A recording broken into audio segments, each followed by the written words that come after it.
Merci Madame la Présidente. Madame la Première ministre, ma question s'adresse à Madame la ministre chargée de la citoyenneté. 22 ans après l'adoption de la loi Abou-Picard, je salue la volonté du gouvernement de passer à la vitesse supérieure et de redonner une impulsion pour lutter contre le fléau des dérives sectaires. Ce fut l'objet des premières assises nationales des dérives sectaires qui ont permis de poser la première pierre de la future politique de lutte contre ces mouvements. Oui, l'action de l'État doit s'adapter à l'évolution de ce phénomène. Oui, l'État doit sévir face aux individus, ou plutôt aux charlatans, qui souhaitent profiter des personnes fragiles, isolées ou malades.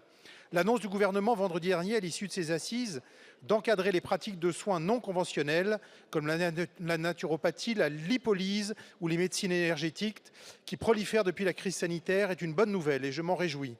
La santé est aujourd'hui une porte d'entrée des dérives sectaires et un moyen pour de nombreux mouvements d'attirer de nouveaux adeptes.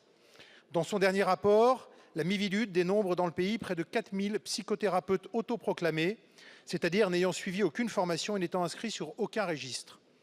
Prétextant l'inutilité des traitements conventionnels, le pseudo-praticien va demander aux patients d'avoir toute confiance en lui, car il affirme être le seul à détenir la méthode miracle apte à guérir. N'importe qui, adolescent, personne fragile, en situation de précarité ou fragilisé par une maladie, peut être ainsi victime d'un pseudo-thérapeute.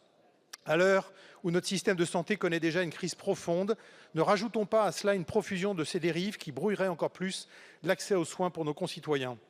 Aussi, Madame la Ministre, j'ai une question. Pouvez-vous nous indiquer quelles mesures précises seront prises pour lutter contre les dérives sectaires dans le domaine de la santé et notamment contre ces pratiques de soins non conventionnels? Merci beaucoup.